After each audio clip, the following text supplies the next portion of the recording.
दिल्ली में कल लाल किले के सामने एक ब्लास्ट होता है जिसमें 10 से ज़्यादा लोगों के मरने की खबर आती है और ब्लास्ट की इंटेंसिटी इतनी हाई होती है कि आसपास का जो पूरा एरिया है वो दहल जाता है, सहम जाता है।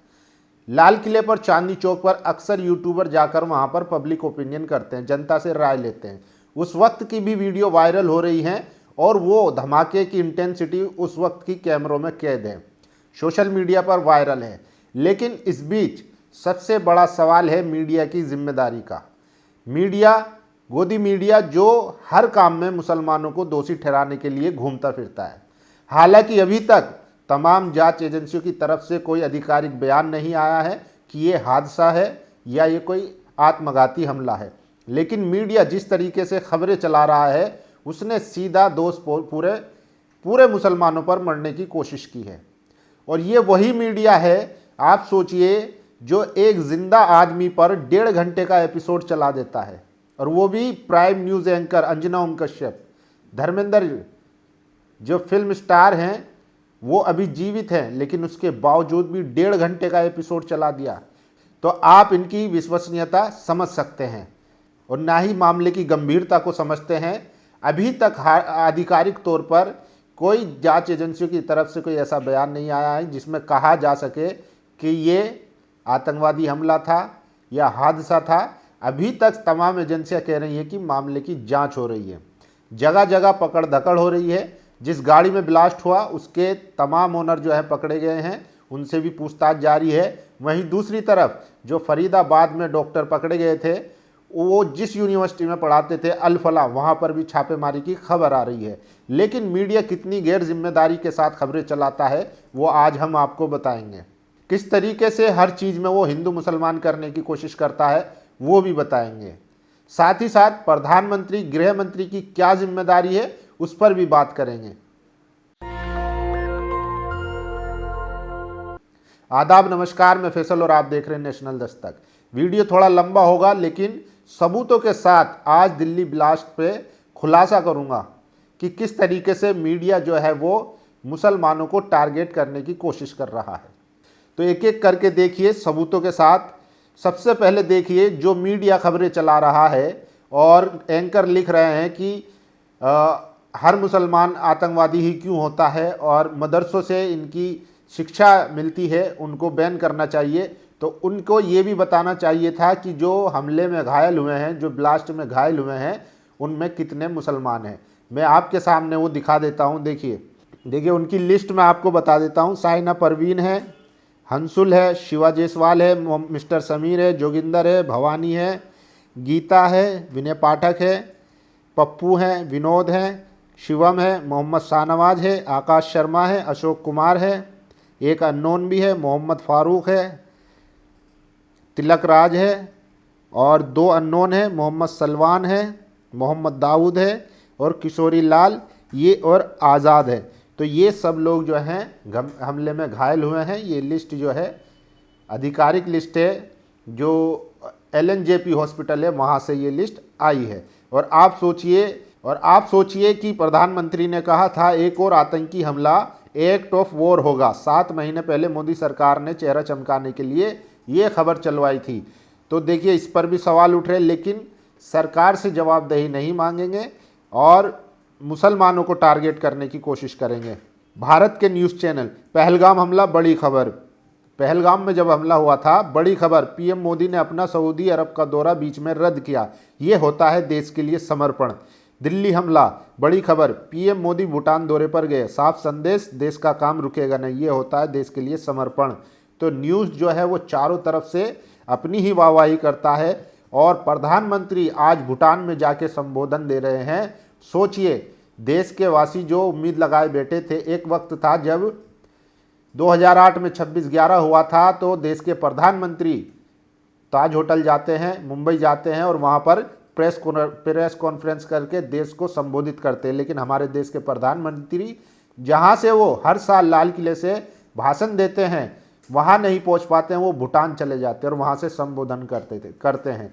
तो आप इनकी जो है संवेदनशीलता को समझ सकते हैं। और देखिए इस अस्पताल में देश के गृह मंत्री आए, फिर मुख्यमंत्री आए और मृतकों के परिवार को गहरी संवेदना के बड़े बड़े उपदेश दिए, मगर लाश ले जाने के लिए एम्बुलेंस नहीं है। सारी तालिबान को एम्बुलेंस दे दी, तो जो मृत लोग हैं उनको लाश ले जाने के लिए एम्बुलेंस तक जो है मुहैया नहीं करा पा रही है सरकार। फिर आप सोच सकते हैं कि क्या ही हालत होगी। और ये देखिए, दिल्ली के लाल किले के पास जिस कार से धमाका हुआ उसके मौजूदा मालिक का नाम देवेंद्र सिंह है। 1.5 साल पहले उन्होंने ये कार सलमान नाम के व्यक्ति से खरीदी थी, लेकिन मीडिया में सिर्फ पुराने मालिक का नाम चलाया जा रहा है, जबकि मौजूदा मालिक देवेंद्र सिंह का नाम जानबूझकर छिपाया जा रहा है। शुरुआती रिपोर्ट में बताया गया था कि ये सीएनजी सिलेंडर फटने की वजह से हुआ है, लेकिन अब ये भी कहा जा रहा है कि ये फिदायीन हमला यानी कि सुसाइड अटैक भी हो सकता है। जांच एजेंसियां सभी पहलुओं से मामले की पड़ताल कर रही है। तबरेज कासमी ने ट्वीट किया है कि देवेंद्र नाम के शख्स है, उनके नाम पर ये गाड़ी थी, लेकिन जो उनके पुराने मालिक है, सिर्फ मुस्लिम एंगल देखा जा रहा है इस चीज़ में। और देखिए, प्रधानमंत्री भूटान दौरे के लिए रवाना हो गए हैं। अभी दिल्ली में हमले और ब्लास्ट को 24 घंटे भी नहीं हुए, करीब 1 दर्जन लोगों की मौत हुई, कई घायल हैं और प्रधानमंत्री विदेश दौरे पर जा रहे हैं। प्रधानमंत्री खुद को चौकीदार कहते हैं, लेकिन ऐसी घड़ी में देशवासियों को छोड़ विदेश समझ नहीं आया। तो आप सोच सकते हैं कि कितने गंभीर हैं ये लोग। और देखिए, 26/11 जब अटैक हुआ था तो मोदी जी मुंबई पहुंचकर प्रेस कॉन्फ्रेंस कर रहे थे ताज होटल के सामने से, और वो सवाल पूछ रहे थे सत्ता से। लेकिन आज आप सवाल पूछ लीजिए, आपको गद्दार बता दिया जाएगा। तो ये भी एक है। और ये देखिए, मीडिया रिपोर्ट के अनुसार ये वही आतंकी है जिसने ब्लास्ट किया और दिल्ली को दहला दिया। मेरा देशवासियों से अनुरोध है, अपनी जान की सुरक्षा एवं खुद करे, सतर्क रहे। ये मोदी शाह को तो बस चुनाव लड़ने, जीतने और अडानी को अमीर बनाने के लिए हैं। देश असुरक्षित हाथों में है, नकारा निकम्मी सरकार। संदीप सिंह लिख रहे हैं। तो लोगों में गुस्सा है। भूटान में अडानी का बिजनेस बहुत बड़ा है, देख रेख में मुश्किल होती होगी, समय समय पर अडानी ग्रुप के कर्मचारियों को वहां भेजना पड़ता होगा। रणविजय हैं ये। सरपंच जी तो 2 दिवसीय यात्रा के लिए भूटान निकल लिए। आज बिहार में वोटिंग हो रही है, चुनाव प्रचार भी खूब किए। लाल किले के सामने हुए ब्लास्ट पर देश के अंदर एक प्रेस कॉन्फ्रेंस कर लेते तो क्या ही चला जाता। तो प्रधानमंत्री जो है वो विदेश चले गए। और संजय सिंह, आम आदमी पार्टी के सांसद है, उन्होंने लिखा है, आग लगे बस्ती में, मोदी अपनी बस्ती में, देश प्लेन में, मोदी प्लेन में। देश की राजधानी पर आतंकी हमला हुआ, प्रधानमंत्री जन्मदिन मनाने निकल पड़े। गृह मंत्री बिहार चुनाव में व्यस्त है। देश कब तक ऐसे संवेदनहीन प्रधानमंत्री और गृह मंत्री को बर्दाश्त करता रहेगा। आप सोचिए कि देश में इतना बड़ा हादसा हुआ है और देश के प्रधानमंत्री वो विदेशी यात्रा पर चले गए। 12 घंटे पहले देश पर हुआ हमला, 13 भारतीयों की मौत हो गई। मोदी सज धज कर भूटान निकल गए। मतलब किसी घर पर हमला हो और घर का मुखिया कहे कि मुझे तो घूमने विदेश जाना है, तुम लोग अपना देख लो। हद निर्लज्जता है। और ये देखिए, मोहम्मद सलमान ने कार देवेंद्र को बेची थी। एनडीटीवी ने ये खबर चलाई है। गुरुग्राम की गाड़ी संख्या HR 26 number I-20 car Mohammed Salman के नाम पर थी। गुरुग्राम पुलिस को दिल्ली पुलिस से मिली जानकारी के आधार पर मोहम्मद सलमान को डिटेन कर पूछताछ की गई। पूछताछ में मोहम्मद सलमान ने बताया कि उसने अपनी कार 1.5 साल पहले दिल्ली के ओखला निवासी देवेंद्र को बेची थी। तो ये एक नाम है जो छिपाया जा रहा है मीडिया के जरिए से। ये देखिए, प्रधानमंत्री विदेशी दौरे पर गए हैं, तब से लोगों में काफ़ी गुस्सा है। प्रधानमंत्री नरेंद्र मोदी को इस देश में रहना चाहिए था, प्रेस कॉन्फ्रेंस कर मीडिया से बात करनी चाहिए थी, अस्पताल जाकर घायलों से मिलना चाहिए था। लेकिन प्रधानमंत्री मोदी जी भूटान की यात्रा पर निकल चुके हैं, वो भी ऐसे समय जब भूटान नरेश अपना 70वां जन्मदिन मना रहे हैं। सवाल है कि संकट के समय प्रधानमंत्री की प्राथमिकता क्या होनी चाहिए थी। और ये देखिए किस तरीके से लोग जो हैं लगातार गुस्सा दिखा रहे हैं। और जिस I-20 कार में ब्लास्ट हुआ उसकी CCTV सामने आई है। दिल्ली पुलिस ने CCTV फुटेज से कार की मैपिंग की। ये बदरपुर के रास्ते दिल्ली में अंदर आई। कार ड्राइवर मास्क पहने हुए है। जांच एजेंसियों को शक है कि यह आतंकी डॉक्टर उमर हो सकता है। फरीदाबाद में जब 300 kg विस्फोट पकड़ा गया तो उमर का नाम सामने आया, इसलिए जांच एजेंसियों को उमर की तलाश है। सलमान से शुरू हुई इस कार मालिक की कहानी में देवेंद्र, नदीम सहित कई लोग सामने आए हैं। ये कार कई बार खरीदी बेची गई है। तो इस चीज़ को छिपाया जा रहा है। और देखिए, इस केस में एक और खुलासा हुआ है कि ये डॉक्टर उमर बताया जा रहा है। ऐसा कहा जा रहा है कि I-20 कार को उमर खुद चला रहा था। CCTV में कैद हुए कार ड्राइवर का चेहरा इससे मिलता जुलता है। पुलिस को आशंका है कि फरीदाबाद में 300 kg विस्फोटक के बाद जब उमर की तलाश शुरू हुई तो उसने ये ब्लास्ट किया। उमर इस ब्लास्ट में खुद भी मारा गया या जिंदा है, इसकी जांच जारी है।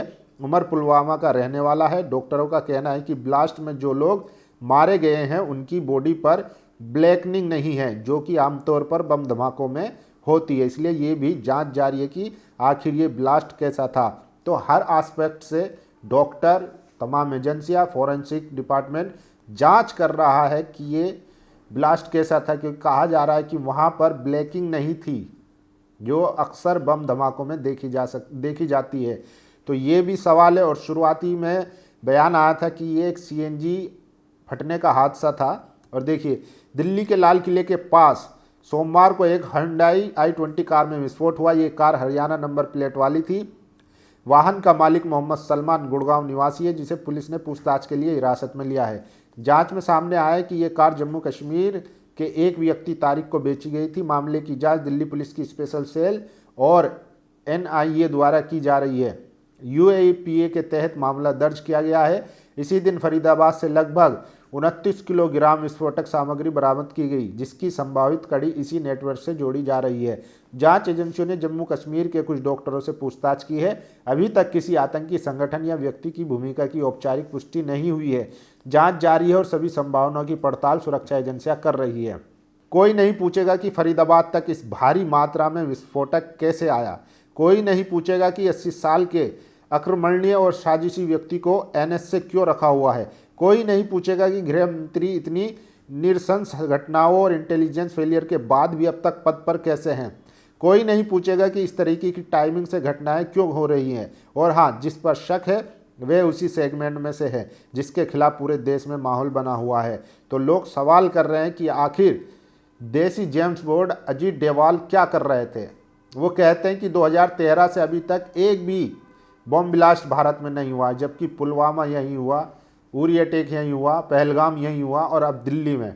तो ये देसी जेम्स बॉन्ड पर भी सवाल उठ रहे हैं। और देखिए, प्रियांक खड़गे हैं जो कर्नाटक के मिनिस्टर हैं, उन्होंने सीधा सवाल उठाया कि आखिर इस देश के गृह मंत्री कर क्या रहे हैं। उन्हें जो है सिर्फ चुनाव लड़वाना आता है।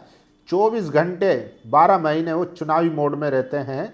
आखिर देश की जिम्मेदारी कौन लेगा। उनको अपने पद से इस्तीफा दे देना चाहिए। और ये देखिए, ये गगन प्रताप हैं, जैसे ही ब्लास्ट हुआ उनका अंदर का संगीपन जो है, टीचर हैं, मैथ पढ़ाते हैं, लेकिन संगीपन जो है वो निकल के आ गया। जो भी लोग गृह मंत्री जी का इस्तीफा मांग रहे हैं वे उनसे एक आखिरी अपील भी करें कि देश भर में चल रहे आतंकवाद के अड्डे मदरसे तुरंत बंद किए जाए, क्योंकि एक बार वहाँ की जिसकी आतंकी सोच बचपन से पनप गई है उसको सुधारने का कोई तरीका नहीं है। कड़वा है पर यही सत्य है।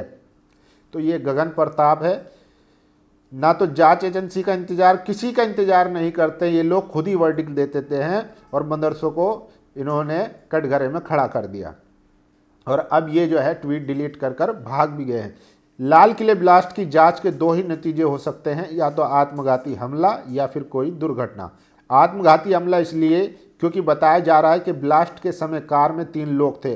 अब भक्तों की सरकार के साथ बड़ी समस्या है। अगर यह आत्मघाती हमला साबित होता है तो विपक्ष सवाल खड़ा करेगा, गृह मंत्री और उसका मंत्रालय और सुरक्षा एजेंसियां क्या कर रहे थे। तब पाकिस्तान का एंगल आएगा और पूछा जाएगा सीज फायर क्यों किए थे।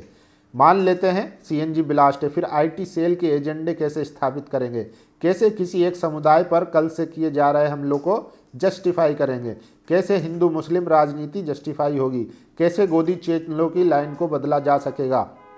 जो बेवकूफ़ी में बिना जांच रिपोर्ट आए इसे आतंकी घटना जैसा दिखा रही है, वह वक्त बीजेपी ने पीछे छोड़ दिया जब किसी घटना के बाद जनता सरकार और पुलिस के वर्जन का इंतजार करती थी।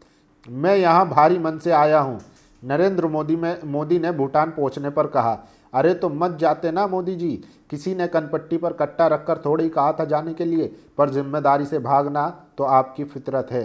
तो ये सबसे बड़ा सवाल है कि आखिर देश के प्रधानमंत्री वहाँ जाकर कह रहे हैं कि षड्यंत्रकारियों को बख्शा नहीं जाएगा, और यहाँ पर जो मृतक हैं, जो 10 से ज़्यादा लोग जो घायल हुए हैं, उस पर कोई बात करने को तैयार नहीं। देखिए, प्रियंका गांधी को सुन लीजिए किस तरीके से उन्होंने संसद में बीजेपी को घेरने का काम किया है। 2008 के मुंबई के हमलों का जिक्र किया, बार बार कहा कि मनमोहन सिंह जी की सरकार ने कुछ नहीं किया। ये तो जानकारी होगी ना कि उसी समय जब वो आतंकवादी हमला चल रहा था तभी उन आतंकवादियों को मार डाला था, एक बचा था और उसको भी फांसी दे दी थी 2012 में। महाराष्ट्र के मुख्यमंत्री ने इस्तीफा दिया, देश के गृह मंत्री ने जिम्मेदारी लेकर इस्तीफा दिया। एक जवाबदेही थी पब्लिक के प्रति, एक जवाबदेही थी इस देश की जनता के प्रति, इस देश की धरती के प्रति। 26/11 जब मुंबई हमला हुआ था उस वक्त के महाराष्ट्र के मुख्यमंत्री ने इस्तीफा दिया था और देश के गृह मंत्री ने अपनी जिम्मेदारी लेते हुए इस्तीफा दिया था। लेकिन आज मजाल है कि इतने बड़े बड़े हादसे हुए हैं कि प्रधानमंत्री, गृह मंत्री या कोई मुख्यमंत्री इस्तीफा दे दे, बल्कि सवाल करते हैं तो मीडिया के जरिए उनको एंटी नेशनल बता दिया जाता है। तो ये सबसे ज़्यादा वायरल है। और देखिए ये हैं सुधीर चौधरी।